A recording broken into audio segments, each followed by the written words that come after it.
Boa noite a todos, antes de qualquer coisa, né? Graça e paz seja com vocês. É muito massa poder estar continuando através do Evangelho de Marcos. E é muito bom poder estar com os irmãos, com as irmãs. É um privilégio. Para alguns de nós, a gente consegue se ver durante a semana, para alguns não. Então, assim, se torna um momento ainda muito mais apropriado para que a gente desfrute de uma comunhão. Então, que a gente possa aproveitar isso, tá? Então, sejam todos muito bem-vindos à casa do Senhor e poder estudar a palavra do Senhor juntos. Então, a gente se encontra nessa passagem de Marcos, capítulo 7, do versículo de 1 a 23.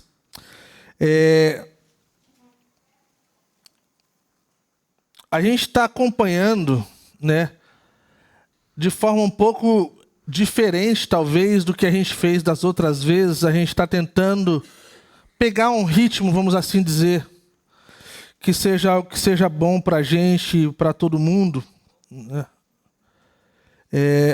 Então, gente, eu vou ler essa primeira parte, do versículos de 1 a 5, e aí nós vamos orar, e aí vamos ver o que o Senhor tem para nós no dia de hoje, tá bom? Marcos, capítulo 7, versículos de 1 a 5. Diz assim: os fariseus e alguns dos mestres da lei, vindos de Jerusalém, reuniram-se a Jesus e viram alguns dos seus discípulos comerem com as mãos impuras, isto é, por lavar. Os fariseus e todos os judeus não comem sem lavar as mãos, cerimonialmente apegando-se assim à tradição dos líderes religiosos. Quando chegaram da rua, não comem sem antes se lavarem, e observam muitas outras tradições, tais como lavar de copos, jarras e vasilhas de metal. Então os fariseus e os mestres da lei perguntaram a Jesus por que os seus discípulos não vivem de acordo com a tradição dos líderes religiosos, em vez de comerem um alimento com as mãos impuras. Vamos orar. Senhor, nos achegamos diante de Ti, mais uma vez, Senhor, e pedimos para que o Senhor derrame graça sobre nós, Senhor, e que o Senhor próprio, Senhor, possa abrir o nosso entendimento, Senhor, para que a gente possa entender, compreender e aplicar essas verdades na nossa vida, Senhor, e para que a gente se torne, Senhor, tudo aquilo que o Senhor deseja que sejamos, Senhor, pela Sua graça, Senhor, pela Sua misericórdia, Senhor, através da fé em Jesus Cristo, nosso Senhor. Então pedimos, Senhor, humildemente, Senhor, fala conosco nessa noite, Senhor, para a glória do Seu próprio nome, Senhor. Amém. Então a gente começa essa passagem, essa primeira parte aí, né, vendo aqui que há uma situação, uma treta sobre rituais e cerimônias. Então a gente vê que é um grupo que já apareceu por aqui antes, não satisfeitos, né?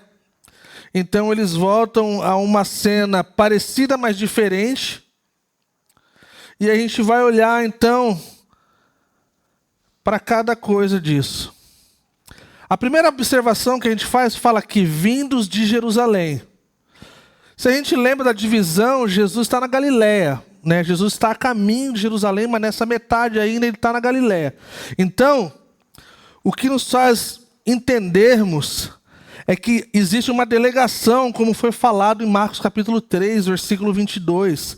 Há uma delegação de líderes religiosos que foram enviados a Jerusalém, de Jerusalém, para avaliar o ministério de Jesus, como se Jesus precisasse.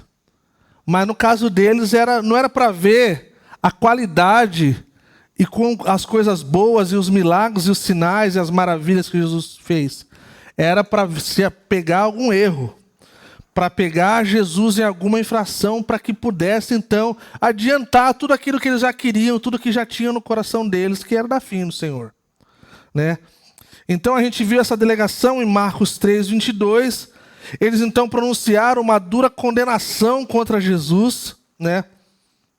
Então essa delegação, ela estava procurando algo, mas lá no coração deles, Jesus já era culpado. Eles não estavam procurando evidências para falar assim, cara, agora não tem pra onde correr. Não, lá no coração deles, Jesus já estava condenado, Jesus já estava errado. Eles só realmente queriam uma afirmação melhor e maior, uma confirmação, e a opinião deles, então, ser fundamentada, né? A gente vê que esse conceito de avaliar o ministério de Jesus parecia bom aos olhos de quem estava fazendo, que eram pessoas, cara, mestres da lei, líderes religiosos, pessoas com autoridade sobre o povo, acerca da religião, né? Eles não eram governantes, eles não eram políticos, mas eles eram os líderes religiosos mesmo. Então eles tinham uma opinião, eles tinham uma autoridade sobre o povo. O que eles falavam importava para o povo. E isso, então, aos olhos de todo mundo de forma externa e de forma de aparência, era como se eles estivessem assim, nós estamos protegendo Israel. Vai que esse cara aí, ele é um falso mestre. Já começa que ele fala uns negócios aí que parece que tá fora do... Que negócio é esse de ser o Messias? Que negócio é esse de ser o Salvador? Então, eles começam, então parece, tipo assim, estamos protegendo Israel. Mas eles não avaliavam da forma que deveriam avaliar. Não usavam dos critérios que deveriam usar. Era como se a gente tivesse que provar alguma coisa para alguém e a gente já tivesse todas as coisas que são necessárias para julgar, a gente colocasse ela de lado e inventasse outras coisas. E aí, então, você pode dar qualquer veredito. Você pode chegar a qualquer conclusão. Normalmente, a conclusão que lhe interessa. E nesse caso aqui, era de ver Jesus culpado. Eles não estavam avaliando Jesus de acordo com a palavra de Deus. A palavra de Deus já estava sendo formada de forma geral, mas já tinha uma parte muito boa, uma parte, o Pentateuco, a lei, as outras coisas. Então eles tinham um parâmetro do que Deus queria, do que Deus via, de como Deus via as coisas. Eles avaliaram de acordo com a medida das suas tradições. As tradições religiosas. E nós devemos cuidar para não fazer o mesmo, gente. É um perigo tão sutil, né? De olharmos para as coisas, talvez, de uma perspectiva pessoal, né? Com um viés. A gente pode ver isso acontecendo, poderia dar muitos exemplos, mas assim, a gente vê na questão política, a gente vê na questão econômica, a gente vê... Tem um viés.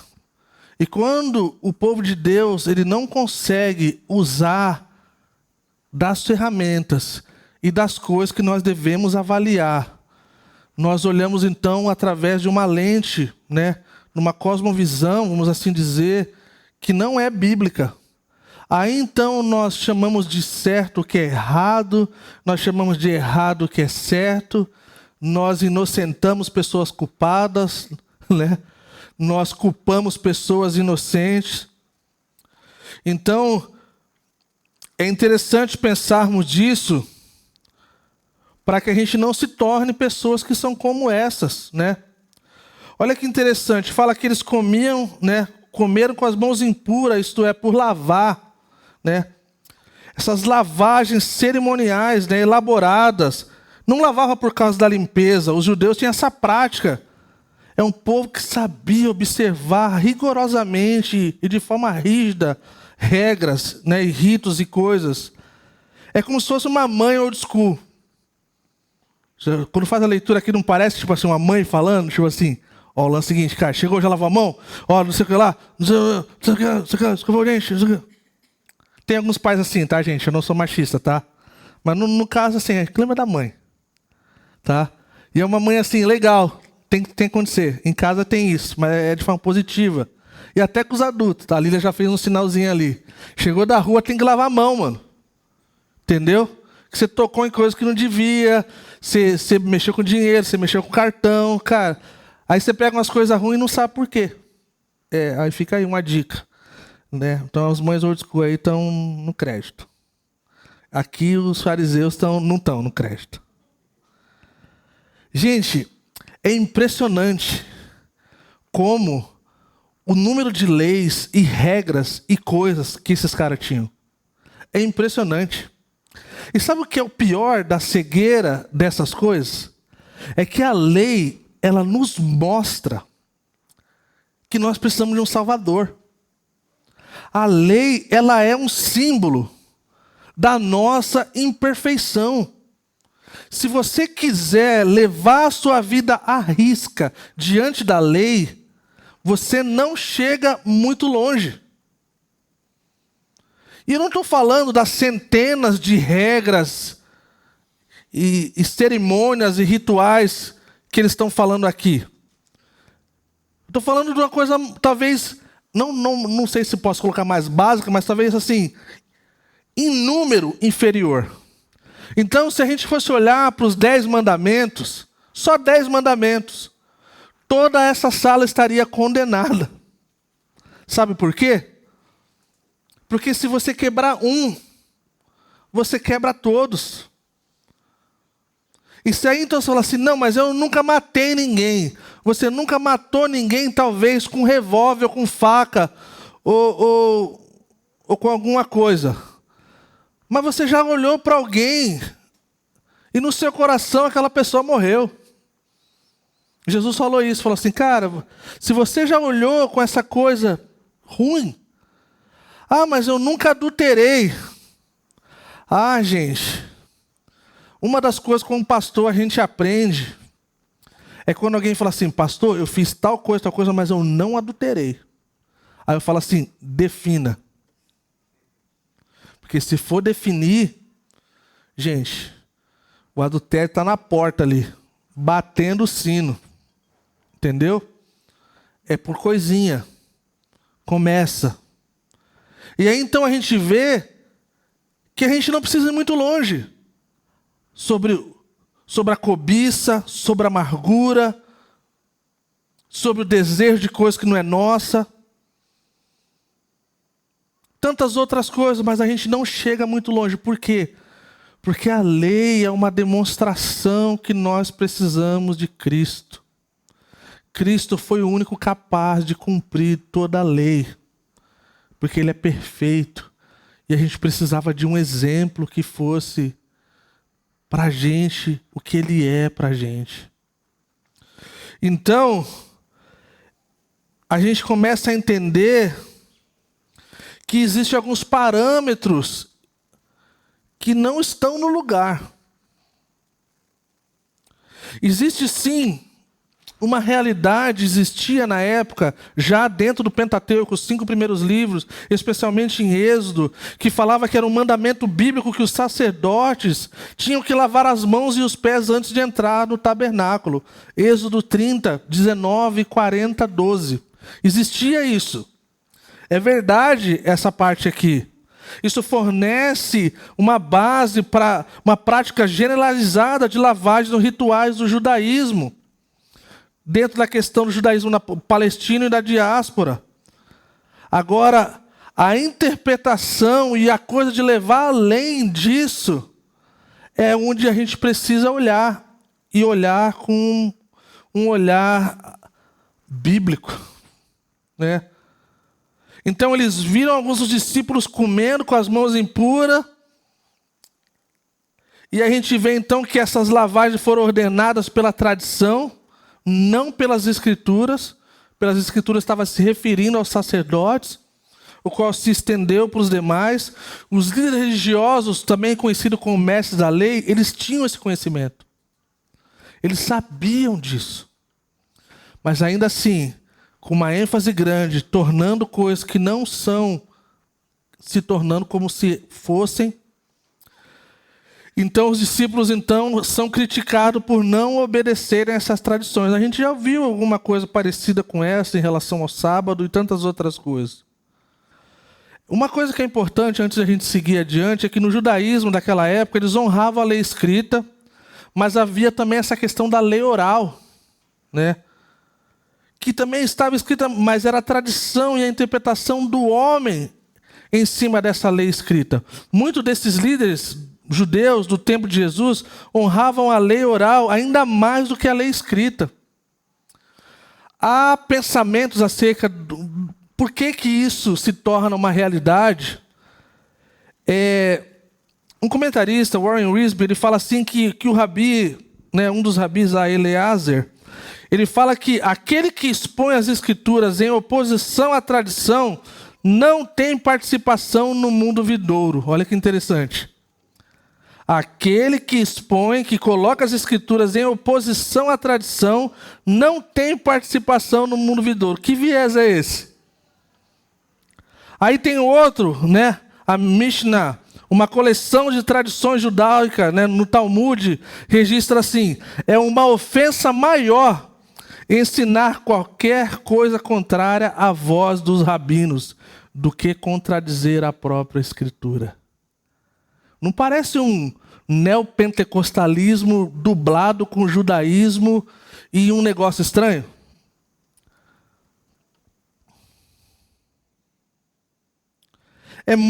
Não requer muito da gente olhar para essa questão do líder religioso e toda essa cultura religiosa e todas essas questões falsas e até estúpidas, né, acerca dessas tradições como essa. É muito fácil a gente olhar, mas não percebemos quão sutilmente essas coisas surgem e quão espirituais elas parecem ser. Especialmente no começo. Muitos rituais ou tradições, eles parecem ser construídos sobre uma lógica, gente, espiritual que é inabalável, é irrepreensível. Eu já falei isso para vocês. A maioria das coisas de ruim, de heresia ou coisa parecido, normalmente ele tem um sentido de verdade bíblica, porque senão ficaria muito descarado. O pessoal que apela para a questão da prosperidade, a questão do dinheiro, eles usam versículos bíblicos, eles não citam Massal. Eles pegam um versículo bíblico, assim, um dos mais grotescos às vezes, né, com contexto aí nem se fala, mas assim, o que a Bíblia fala sobre o dinheiro, o cara vai lá e joga. E aí parece tipo assim, cara, isso aqui é bíblico. Aí você fala assim, não é bem por aí. Não foi isso que, né, não foi essa a intenção. Então a gente começa a pensar nessa lógica espiritual inabalável ou irrepreensível. Olha alguns exemplos que a gente pode ver. Deus não requer que o honremos em tudo que fazemos. Deus não ordenou que os sacerdotes lavassem as mãos antes de servi-lo. Todo fiel seguidor de Deus não deveria ter a mesma devoção que um sacerdote.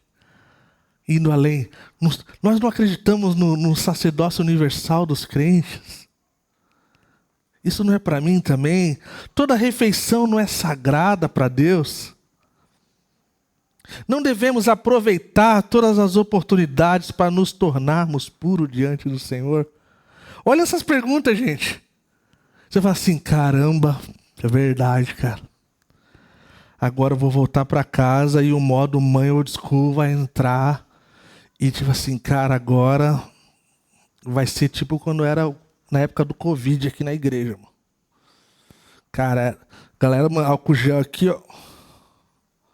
Perfume de álcool gel, mano. Cara, máscara na cabeça, mano.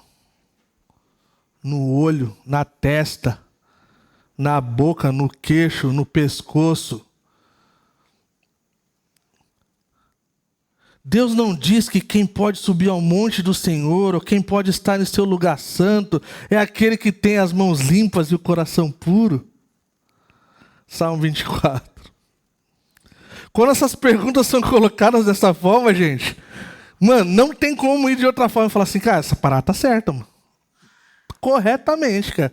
Cara, entendo bem, as perguntas sendo feitas, isso aqui, cara, não tem como pensar de outra forma.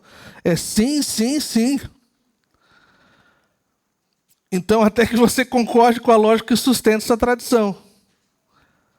Mas se não... Olha, gente, esse é o ponto crucial. Mas se no final você tem uma palavra de homem, uma tradição de homem, um ritual de homem, que tem o mesmo peso que a palavra de Deus, você e eu estamos errados. Porque esse é o ponto principal. A lógica espiritual não importa diante desse cenário. O que importa é a palavra de Deus. Então, gente, passando por essa parte, nós precisamos estar enraizados nas Sagradas Escrituras para que a gente possa ter discernimento e saber discernir. O que merece peso é a palavra de Deus.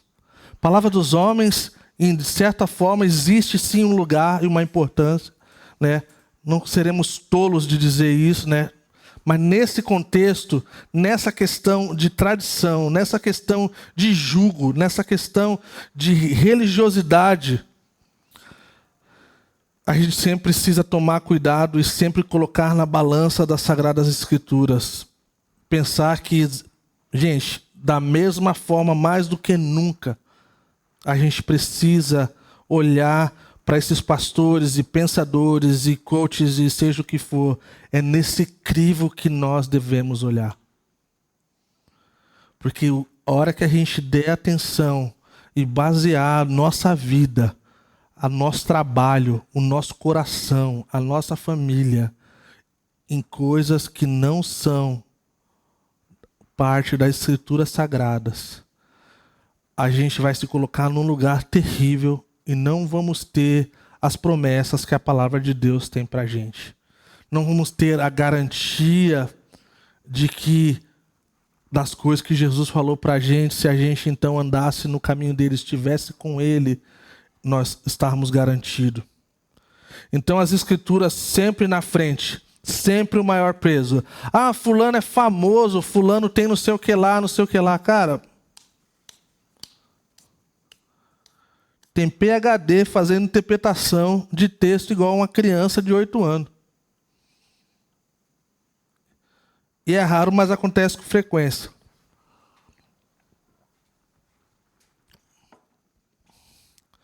Então a gente precisa cuidar. Jesus é sempre, sua palavra sempre acima de qualquer outra coisa. E então a gente vai viver essa questão da realidade que Deus deseja para a gente.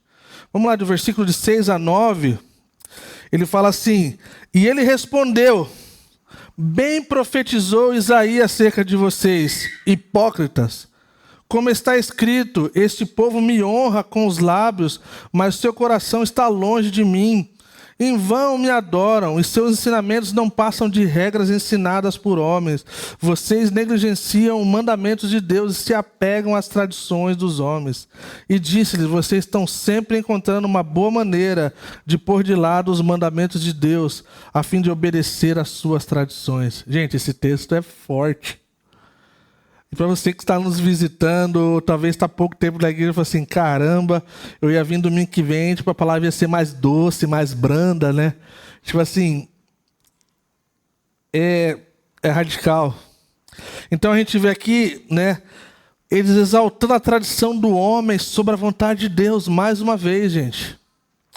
O Tim Keller, ele fala sobre essa passagem no livro A Cruz e o Rei.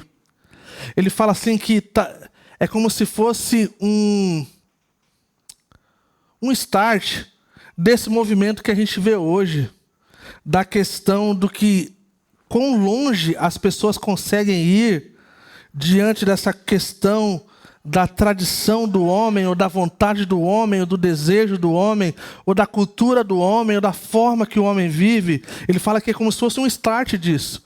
Um start de um relativismo, um start de um dualismo, um start do que, na verdade, não existe certo e errado. Essa é a ideia. Existe o certo ali, mas o certo ali ele é relativo. Então, assim, tem essas outras coisas se tornam tradição, se torna a forma que a gente faz, se torna a cultura que a gente vive. Então é bem interessante olhar nessa perspectiva, olhando para os dias de hoje, né? Então Jesus usa essa palavra, né? Bem profetizou Isaías acerca de vocês, hipócritas. Jesus fala fortemente porque esses líderes estavam muito preocupados com esses assuntos tão triviais acerca da lavagem de ritual. Então, enquanto eles se concentravam nessas coisas, eles excluíram todos os que não guardavam as tradições e assim os desencorajavam a vir a Deus, gente. E esse é um perigo que nós não queremos na nossa igreja. Eu estou falando com a liderança, com os líderes de ministério, com o pessoal que eu tenho mais contato. Nós perdemos o tato acerca do que é uma pessoa num processo de conversão. Aí nós queremos cobrar dessas pessoas uma perfeição, de uma tradição, de uma forma de vida religiosa que as pessoas nunca tiveram, gente. E aí então o que isso acontece? Nós desencorajamos as pessoas a vir a Deus. Porque nós não entendemos. Alguns de nós somos tão velhos na igreja que a gente não lembra a época que a gente não era crente. Alguns de nós talvez se consideram essa questão que nunca foi uma opção. Tipo assim, já nasceram na igreja, já nasceram crente, semi-predestinados. Então assim, cara, eu nem lembro. Nem lembro. E aí então a gente espera que as pessoas venham já assim, cumprindo a regrinha ali das coisinhas, até aumentando assim a aparência. Tipo assim, ó, vou te dar um toque, mano. Na igreja a gente aparenta que a gente está melhor do que a gente está. E quando a pessoa tipo assim, mano, eu só quero ser honesto. Só quero ser ok com o meu coração, mano. Só quero poder falar que tá difícil, mano. Vocês estão entendendo, gente?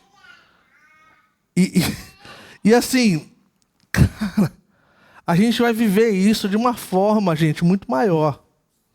Se a gente se tornar essa igreja que a gente tem orado para se tornar e trabalhado para se tornar. Cara, Deus vai responder o nosso clamor e essa igreja vai lotar de gente que está conhecendo o Senhor. E elas vão vir com as suas práticas, elas vão vir com as suas coisas. E a gente vai precisar estar, mais uma vez, alicerçado nas Escrituras, com compreensão das Escrituras, com a paciência das Escrituras. Então Jesus ele pega muito duro com esses caras porque eles não só estão fazendo errado acerca deles mesmos e do Senhor, mas estão impedindo outros. Lembra quando Pedro inventa de repreender, de ser repreendido por Paulo, né? Paulo fala assim, cara, você está colocando um jugo que nem você consegue. E só Paulo era capaz de repreender Pedro. Então assim, imagina como foi a cena. A Bíblia Viva, ela traduz essa parte como se fosse ela parafraseia, né? Não estou usando a mensagem, tá, gente? A Bíblia Viva. Ela fala assim, essas pessoas falam muito bem sobre o Senhor, mas não têm amor por Ele. A sua adoração é uma farsa, pois eles afirmam que Deus ordena que o povo obedeça às suas regras mesquinhas. Olha essa coisa, gente. Eu já falei isso para vocês algumas vezes e eu nunca me canso de dizer. O pai do meu pastor, fundador da Calvary no Brasil, ele era um hippie nos anos 70, um hippie careca. Ele nunca teve cabelo longo. Mas ele fez parte de toda a parte hippie. E ele se converte. E aí, tem uns vídeos desse no YouTube. Tá, gente? Se você procurar Jesus Freak ou Jesus Movement, nos anos 70, tem tipo um talk show assim, com uma véia doida, Kathy Kuhlman, e mais um pessoal, o Chuck e outro pessoal. E aí eles falam assim, você vê que eles não têm filtro nenhum, gente. Tudo que eles conheciam era uma Kombi, droga, sexo e rock and roll. Era o que eles conheciam. E aí então alguém perguntou pro pai do meu pastor assim, falou assim, como que é? Agora você está vivendo para Jesus de forma radical. Ele fala assim, cara, Jesus, ele é incrível. Ele mudou a minha vida para sempre. E eu só posso, a única coisa que eu consigo descrever Jesus assim, que ele é puro como cocaína pura. Porque eu já provei as misturadas. Misturada, agora a pura é diferente, cara. Então Jesus é como se fosse aquela cocaína pura, assim, mas do bem. E isso reflete no que a gente está falando, gente. Existe o Evangelho, existe as Sagradas Escrituras. Pura. Pura. e existe a misturada. E quem já fumou maconha aqui, não vou falar para levantar a mão, tem maconha misturada até com merda. E os caras fumam. Entendeu? Então eu vou mudar de assunto.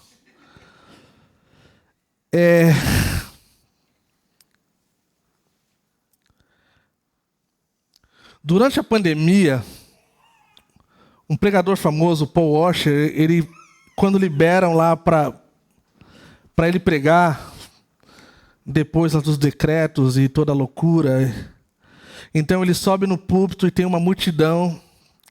E para quem conhece ele, sabe que ele é um cara extremamente radical. Ele não mede as palavras, ele não tá nem... Ele é respeitoso, mas ele não é temeroso acerca do homem. E ele levanta assim, ele fala assim: gente, eu queria falar uma coisa para vocês, cara. Vocês estão brigando por causa de máscara. Mas vocês sempre usaram máscara. A vida de vocês é máscara. Vocês faltam com a verdade com o Senhor. Vocês vivem uma vida de hipocrisia. E vocês estão brigando por quem usa, quem não usa máscara. Vocês estão usando máscara por tempo, gente. Vamos falar real. E é mais ou menos essa ideia. A palavra hipócrita aqui, é da palavra, no grego antigo, se refere a como se fosse um ator. É alguém que usa uma máscara de verdade, gente.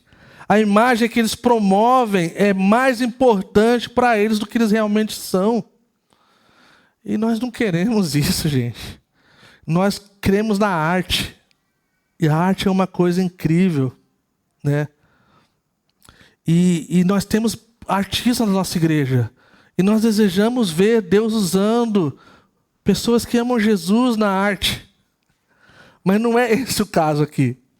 O caso aqui é que essa arte ela é feia. Jesus chamou de hipócrita, chamou de algo falso, algo que não expressa realidade e verdade.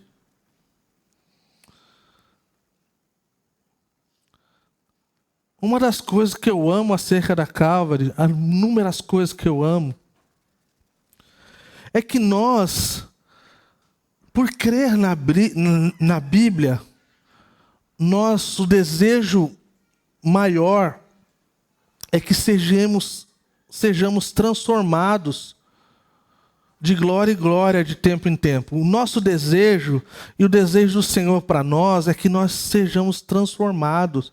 Que a gente não seja mais as pessoas que nós éramos. Se nós éramos viciados, que a gente deixe de ser viciado. Nós roubávamos, deixávamos de roubar. Se nós víamos pornografia, que a gente deixe de assistir. Se nós estávamos acostumados com uma vida de luxúria e de cobiça e de seja o que for, da questão sexual, que o Senhor trabalhe em nossas vidas. Mas uma coisa que eu amo acerca da Calvary é que nós podemos ser quem nós somos. Você pode ser quem você é. Talvez, ou bem provável e com certeza, você vai ter que mudar. Você vai ter que mudar, isso é inevitável. Isso é inevitável. Se você desejar viver uma vida que agrada a Cristo, você vai precisar largar coisas que você ama demasiadamente de forma errada. Mas o chamado do Senhor para nós, diante dessa questão da hipocrisia e do usar a máscara, é que eu não preciso fingir ser alguém que eu não sou. E isso é libertador, gente. Tem uns lugares que você vai, tem algumas igrejas que você vai, que você já entra com vergonha. Você já começa a pensar nos seus pecados que você nem cometeu. E você já está pronto já para fazer alguma coisa. Ansiedade não toma conta. Síndrome do pânico está na porta. Olha a reflexão que o Guzik nos dá diante desse cenário. Talvez que Deus diria de forma semelhante para nós, ou alguns de nós, ou para nós como igreja no geral, o qual nós estamos incluídos no corpo de Cristo.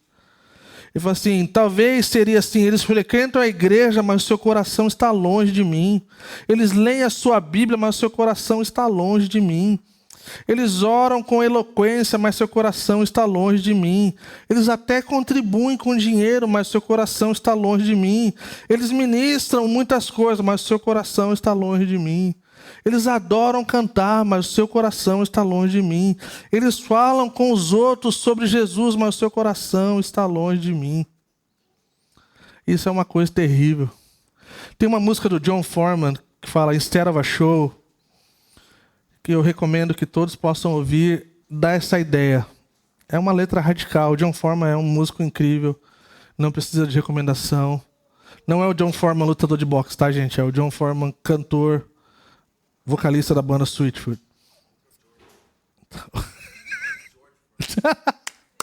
Valeu, é o George. Então, é isso aí, gente. É que o pessoal sempre confunde. O boxeador é o George Foreman, o cantor é o John Foreman, tá, gente? Tá esperto, hein, Jota? Fala que os ensinamentos não passam de regras ensinadas por homens. Gente, esse é um dos pilares do legalismo. São os homens se colocando diante do povo de Deus, fazendo as pessoas tomarem as suas opiniões como mandamento, como doutrina de Deus. E é isso que sustenta o legalismo. Então, para você que talvez está chegando a Calvary por pouco tempo, a doutrina da graça faz parte dos pilares que tornam a Calvary o que a Calvary é hoje. Foi o evangelho da graça que me fez ver beleza nas Escrituras como eu nunca tinha visto antes. Então, talvez um dos primeiros livros da Bíblia que eu vi sendo ensinado na Calvary foi o livro de Gálatas, o evangelho da graça. E capturou meu coração de tal forma que eu falei assim, cara, eu quero viver esse negócio. Eu quero poder um dia ensinar dessa forma. E a gente vê como o legalismo ele tem se proliferado por vários lugares, as palavras dos homens. E aí quando a gente fala, gente, parece que a gente está exagerando. Quando a gente fala assim, cara, não vai para algumas igrejas, lá tem pai e mãe espiritual. Eles vão mandar em você, cara. Eles vão falar com quem você tem que casar. Eles vão falar para onde você pode ir, onde você não pode. Que roupa você pode, você não pode. Você fala, não, você está exagerando. Isso aí é coisa de... Isso aí não acontece. É tipo assim, mano, é raro, mas acontece com frequência. Você tem que fazer tal coisa para você ser abençoado. Ah, é a graça do Senhor, mas tem que fazer isso aqui, ó. Não é graça. Então, gente, tipo assim, essas coisas, os legalismos é uma coisa terrível. E mais do que isso, não é só terrível por ser uma coisa de homens, mas é uma coisa que ele fala assim, vocês rejeitam o mandamento de Deus. Isso faz com que vocês rejeitem o mandamento de Deus. É como se você desse mais ouvido para as outras coisas do que para a voz do Senhor, que é outro pilar do legalismo.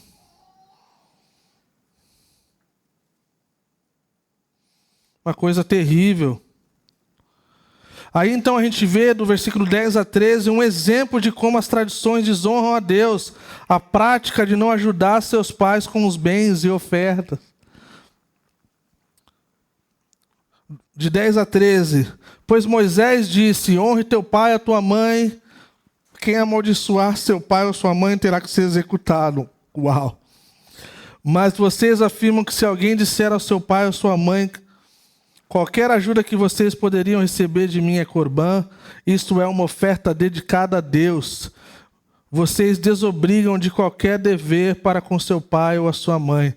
Assim vocês anulam a palavra de Deus por meio da tradição que vocês mesmos transmitiram e façam muitas coisas como essa. Como é que eles falam aqui? Porque o Senhor disse, no versículo 10... Ele fala, não, Moisés disse. Pois Moisés disse. Gente, o Antigo Testamento, ele expõe claramente a responsabilidade dos filhos acerca de honrar os pais. De forma muito clara. Quando os filhos são pequenos, estão na casa dos pais, eles são responsáveis por obedecer os seus pais. Mas quando eles não são mais responsáveis por obedecer, eles ainda são responsáveis por honrar. É uma coisa honrosa, é uma coisa de Deus. Olha que interessante. Qualquer lucro que você possa ter recebido de mim é corbã. É uma prática que um filho poderia dizer que os seus bens ou economias eram corbã. Eram dedicados para Deus. Então não dava para dar uma força para os pais. É tipo isso. Então tirando a sua responsabilidade. Então assim, está indisponível para ajudar porque eu estou dando para o Senhor. É a oferta do Senhor. E a gente conhece muito bem, de forma prática, como essas coisas acontecem com uma roupa de coisa santa, que na verdade é desonrosa. E aí fala que isso torna a palavra de Deus sem efeito por meio de sua tradição. Isso aqui é uma coisa, um perigo, um lance a se cuidar acerca de uma interpretação aqui.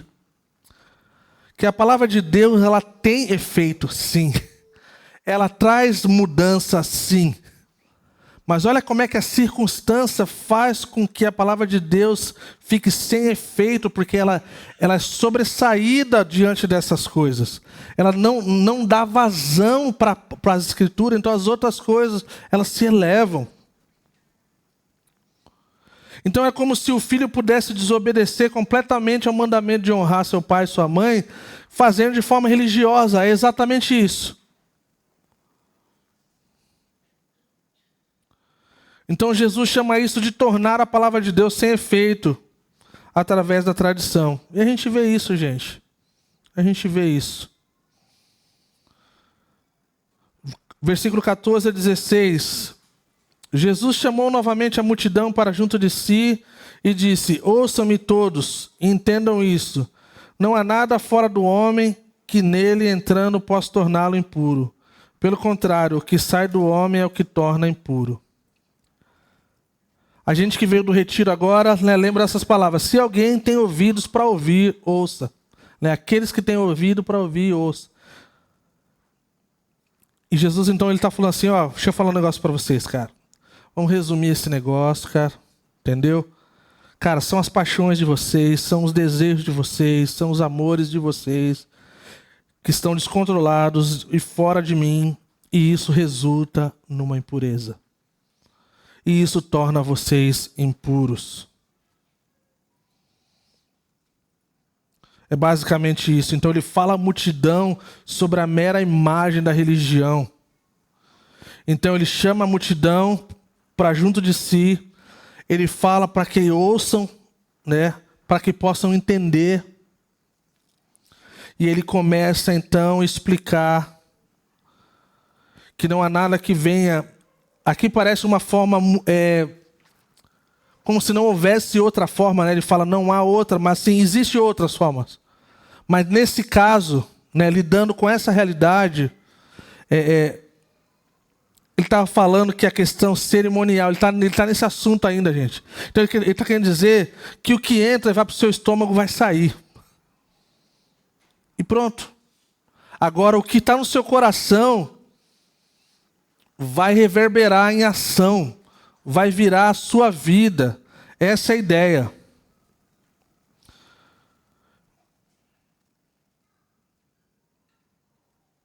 E assim a gente vê essa questão do impuro e do puro, até mesmo no livro de Atos, a gente vê essa questão. Então assim, essa coisa foi estendida por muito tempo.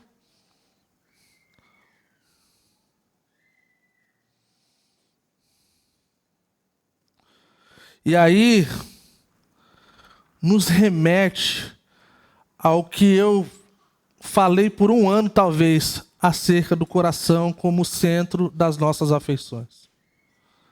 Jesus está dizendo que o nosso coração, ele é esse lugar que concentra todos os nossos amores, desejos e paixões. Você pode lutar, gente, com o seu pecado e com as coisas da sua mente, mas se o seu coração não tiver no Senhor e na palavra, você vai ficar lutando e você vai perder a força.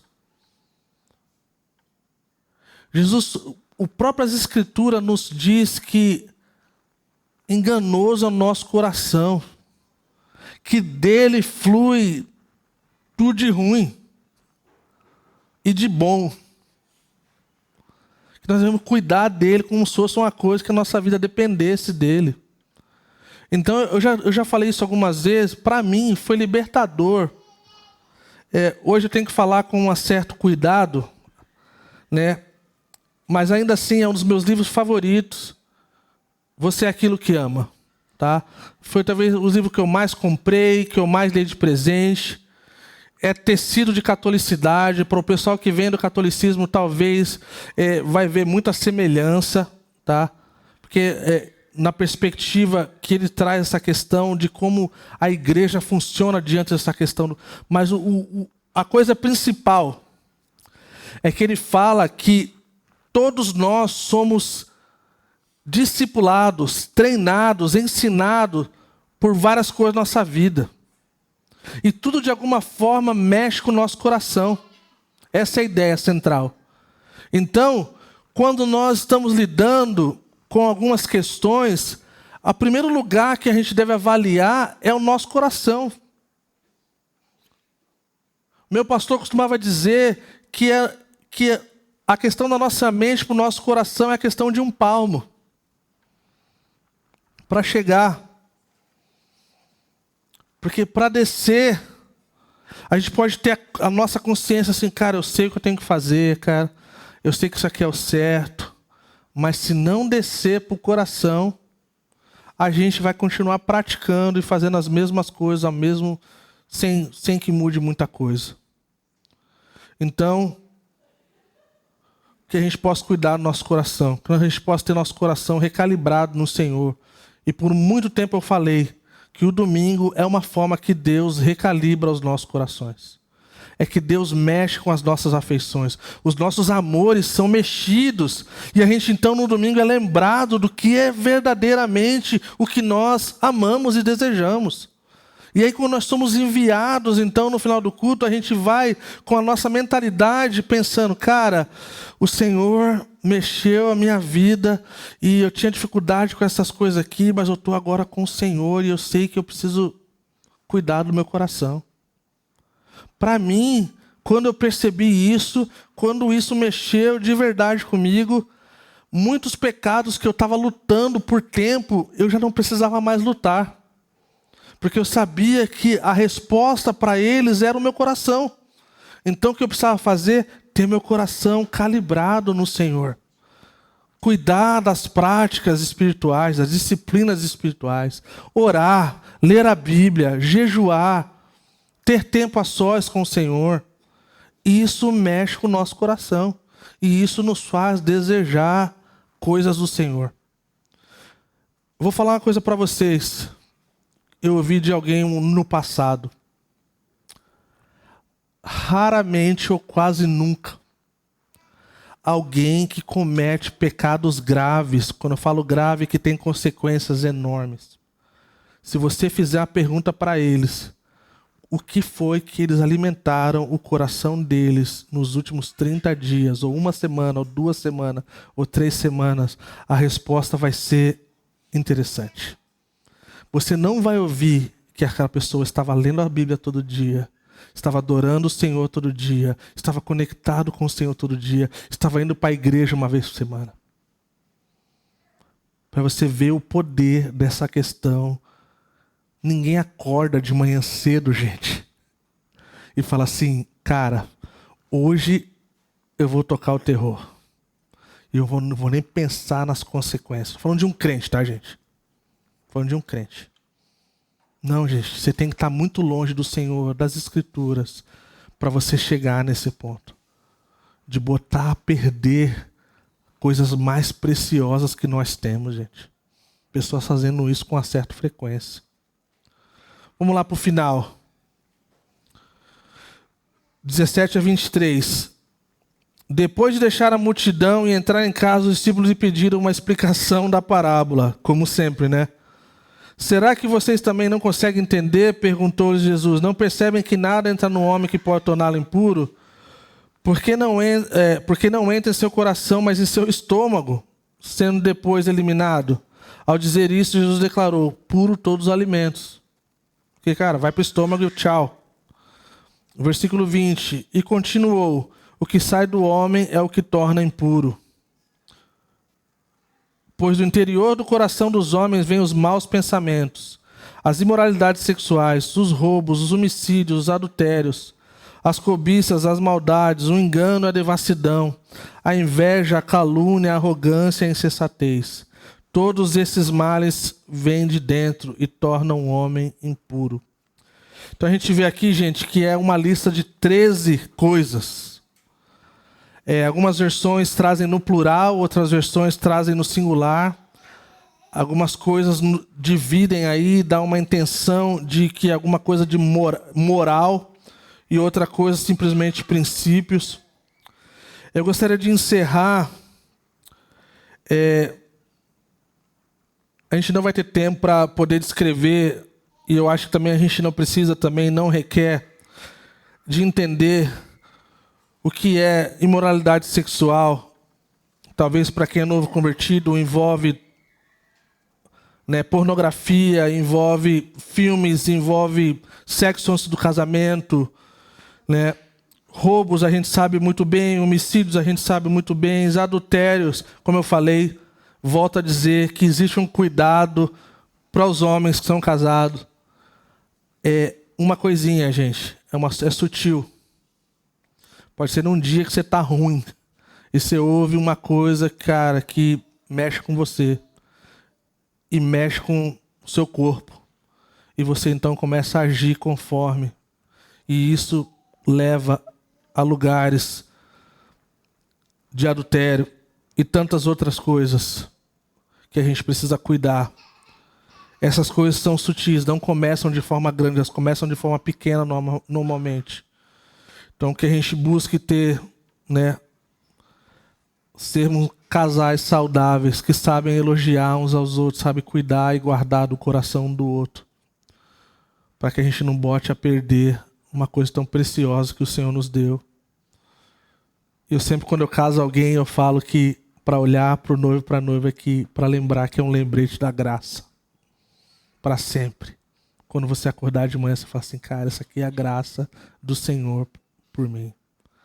Então as cobiças, as maldades, o engano, a devassidão, a inveja, a calúnia, a arrogância, a insensatez, tudo isso que o Senhor não se agrada. Eu gostaria de terminar com a leitura de um comentário do Spurgeon, que eu acho que reflete muito nessa realidade. Ele fala assim, pensamentos maus, adultérios, fornicações. Essa é uma lista de 13 partes que expõe o tipo de mal que vive no coração humano. Você não precisa viajar uma longa distância para encontrar a fonte desse pecado. Você não precisa realizar uma pesquisa exaustiva. Tudo que você precisa fazer é olhar para o seu próprio coração. A fonte de onde procedem esses rios de poluição é o coração natural do homem, sem o Senhor. O pecado não é um borrifo de lama no exterior do homem, é uma sujeira gerada dentro dele mesmo. Vamos ficar de pé, vamos orar?